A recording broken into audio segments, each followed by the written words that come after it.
Okay, hello everyone.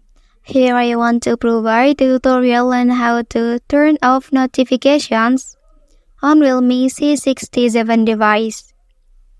Well, it is important to note that disabling notifications doesn't mean completely disconnecting from important information or communication.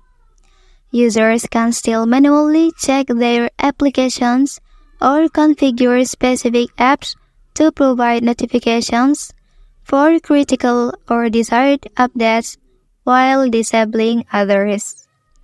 Okay, and then how to do it on this device?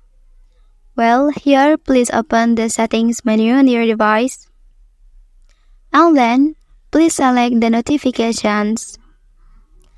Okay, and then in this section, please select the topmost here. And after that, please click the down arrow. And then you can select all apps. Well, here are all the applications on your device. And then here you can turn off the notifications from the apps you want.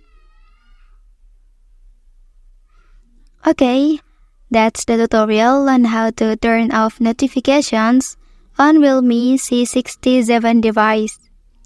If you are helped by this video, don't forget to like and subscribe to get other information from this channel. Thank you.